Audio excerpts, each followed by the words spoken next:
You're traveling through the unknown, a journey beyond the corners of reality, where the shadows whisper and the chill runs deep. Welcome to the dimension where your deepest fears are given form. This is The Midnight Mystery. Welcome to The Midnight Mystery. This episode is called I Hear the Scratching Outside the Basement Doors. In each episode, we delve into the shadowed corners of our existence, bringing you tales of the eerie, the uncanny, and the downright terrifying. From the realms of the supernatural to the depths of the human psyche, no stone is left unturned, no dark secret left hidden. As the clock once again draws near midnight, prepare to embark on another adventure into the uncanny, the eerie, the horrifying, the midnight mystery. Life in a basement isn't exactly what you'd call luxurious. There are no windows, so you can forget about sunlight or staring at the moon before bed. The ceiling is low, the air is musty, and everything is a varying shade of dim gray. It's the only world I've ever known. I live here with my family, my dad, Mark, my mom, Linda, and Tim, my annoying but lovable younger brother. We have a routine: wake up as our circadian rhythms dictate, eat meals together at the creaky old wooden table, and fill the time with chores, books, and games. Dad's a whiz at trivia, Mom's great at storytelling, and Tim, well, he's a champ at making annoying noises. We should play Scrabble tonight, Mom suggests during breakfast, her eyes glancing between me and Dad. Dad chuckles. So Emily can beat us all again? Sure, why not? Builds character. Hey, I'm just as good, Tim chimes in, barely looking up from his cereal. All right, it's a date then, Mom says, smiling. The elephant in the room, or the basement, should I say, has always been the locked door at the top of the staircase. That door is the epitome of mystery, looming like a question mark at the edge of my thoughts. What lies beyond it? Why do we live underground while a world above beckons? One evening, I finally muster the courage to ask, Mom, Dad, why can't we ever go upstairs? What's behind that door? Mom and Dad exchange a glance, a secret conversation that passes between them in an instant. It's not safe, Dad says, his eyes never meeting mine. Not safe? What does that mean? I press. We have everything we need down here, Emily. There's no reason to go up, Mom adds, her voice edged with a warning. But don't you ever wonder... It's not a matter of wondering, Emily, Dad interrupts. It's a matter of safety, of survival. My frustration peaks. Survival from what? We're not in a movie. This is real life. Dad sighs, rubbing his temples. Let's just say that the world isn't what it used to be. What's outside that door? It's complicated. I want to argue, to scream, to demand the truth. But looking into my parents' eyes, all I see is a wall of resolve. A wall as impenetrable as that locked door. Despite our strange, subterranean existence, we're like any other family in many ways. We argue over trivial things, like who gets the last piece of dessert or who has to wash the dishes. But we also celebrate small victories together, like when Tim figured out a complex math problem all on his own, or when Mom successfully concocted a new recipe from our limited pantry. Our nights often end with us huddled around a makeshift hearth, with Dad reading aloud from an old, worn book. In these moments, we find our peace, our way to forget that we're confined within these four walls. Emily, your turn to pick the book tonight, Dad says, his voice tinged with anticipation. I glance at the makeshift bookshelf. How about To Kill a Mockingbird? A classic, Mom nods approvingly. As Dad begins reading, my thoughts start to drift again to the world we're missing out on. What is it like to walk freely under the sky, to feel the sun's warmth or the evening breeze? More and more, I find myself distracted by these thoughts during family moments. I feel like a bird in a cage, well-fed but restless. Days turn into weeks, and the itch for discovery becomes too much to bear. One afternoon, as luck would have it, both my parents are engrossed in sorting through some old boxes, and Tim is fast asleep after an exhausting game of charades. My heart pounding, I make my way to the staircase, glancing back to ensure no one is watching. To my surprise, the door is not locked. Did someone forget, or is this a test? Regardless, I slowly turn the knob and step into the unknown. As I climb the stairs, every creak of the wooden boards feels like a shout. Finally, I reach the top. I hesitantly push open the door, half expecting alarms to go off or for my parents to suddenly appear and drag me back down. But nothing happens. I step through. What hits me first is the light. a bright blinding light that makes my eyes water. Shielding my face, I squint to adapt to the brightness. When my eyes finally adjust, I'm left in awe. The sky, so unimaginably vast and blue, is a sight to behold, but the glowing ball of light, what I later come to know as the sun, steals my attention. As my eyes meet its glare, a sharp pain courses through me, but it's a pain I welcome. For the first time, I feel truly alive. Yet as I stand there, drinking in the sights, sounds, and even the pain, I realize that my family has kept me away from all of this. As my eyes adjust to the sunlight, I begin to see the world in all its haunting glory. Abandoned houses stand like hollowed-out skeletons. Overgrown vegetation has swallowed cars and roads. The air is unnaturally still, as if even the wind has forsaken this place. I step forward, the crunch of my feet on the unkempt grass a jarring contrast to the eerie silence. As I explore, something catches my eye. A shadow darting between the houses. My heart quickens. I strain my ears but hear nothing. No footsteps, no rustle of leaves. Just an uncanny silence that fills the air like dense fog. Then a voice breaks through, distant but clear. My parents calling for me. Panic washes over me. I sprint back to the basement door, propelled by a mixture of dread and guilt. But as I rush past an overgrown bush, something snags my shirt, gnarled fingers, skeletal and pale. I scream, yanking myself free, but not before I glimpse a face distorted by what looked like years of suffering. Its eyes meet mine, filled with an emotion I can't place. Longing, anger, desperation. I don't wait to find out. I burst through the basement door, slamming it behind me. Panting, I lock it and race downstairs. "Where were you?" Dad demands, his eyes searching my face. "Upstairs. I'm sorry, Mom cuts me off. "You went outside? Emily, do you have any idea how dangerous that is?" Before I can answer, I notice something that freezes me to my core. My family's eyes aren't their usual shades of blue and brown.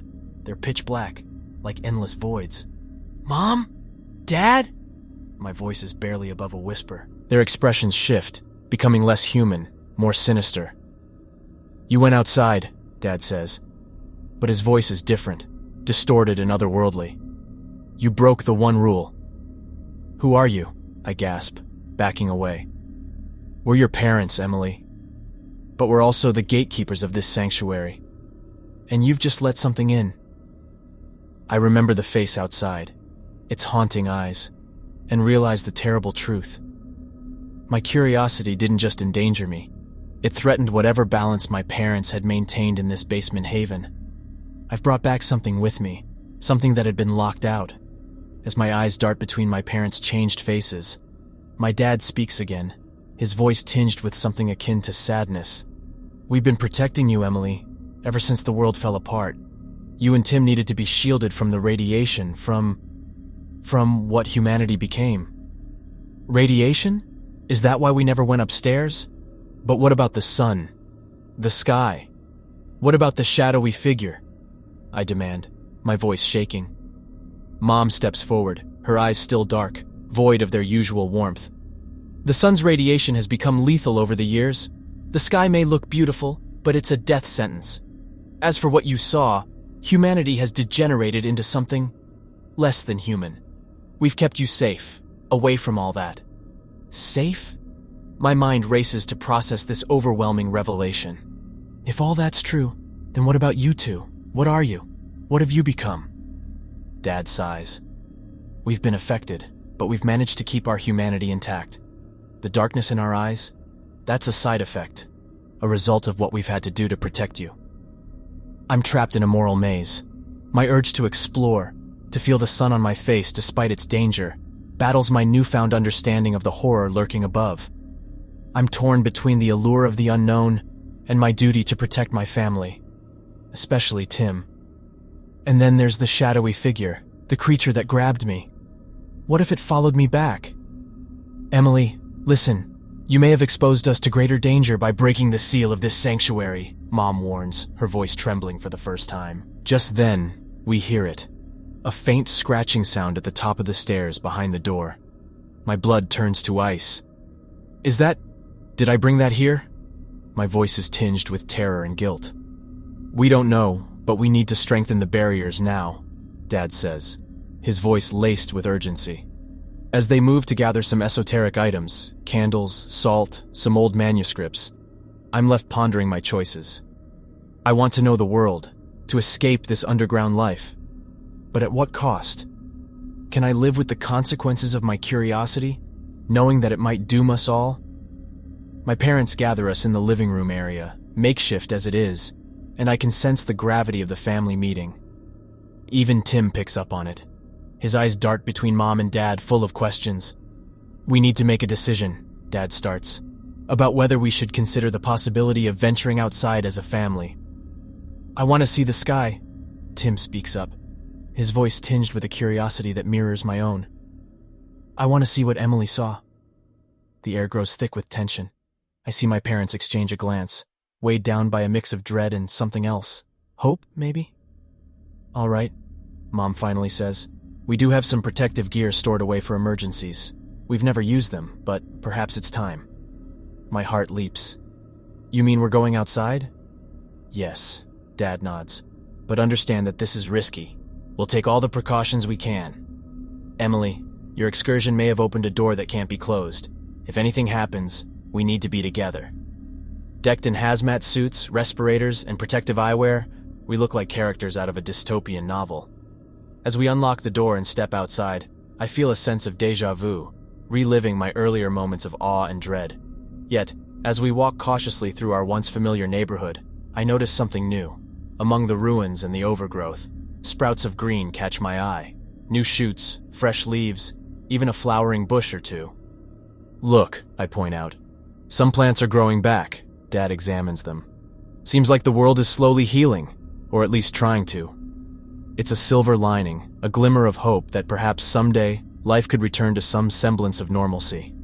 But that hope is short-lived. A guttural howl cuts through the air, echoing off the broken walls. We all turn, our eyes widening behind our protective goggles. In the distance, a group of shadowy figures emerge, shambling toward us. Their eyes glint with an otherworldly light, their forms twisted in ways that suggest years of mutation. "We need to go now," Dad says, urgency filling his voice. As we run back to the basement, my eyes catch Tim's. His look is a mix of terror and wonder, a duality that sums up our impossible situation. Weeks pass, and we settle into a sort of restless routine. The weight of the outside world bears down on us. And yet, life in the basement continues.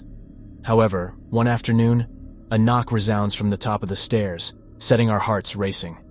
Dad dons protective gear and goes to check, ready to face whatever new horror might be awaiting us. To our astonishment, he returns with a stranger, a woman named Sarah. She's from a community of survivors who have been slowly reclaiming the world above, patching together a semblance of society. "It's not much," she says, "but it's a start. You're welcome to join us." Mom and Dad exchange a look, then nod. "We need time to prepare," Dad says, "but we'll consider it." Sarah leaves with a promise to return in a few months, giving us time to make our decision. Later, I sit down to write in my journal. Living in the basement, the world felt small, constricted, but safe. I never understood the cost of our safety, the enormity of what we were hiding from, or the complexity of the choices my parents had to make. But now, knowing what I know, seeing what I've seen, I can't help but feel hopeful for the first time.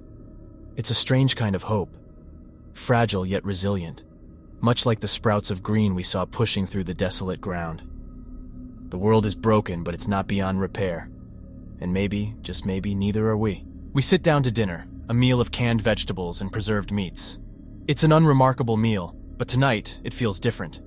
Hanging from the ceiling is a makeshift paper sun that Tim crafted, its rays constructed from yellow construction paper.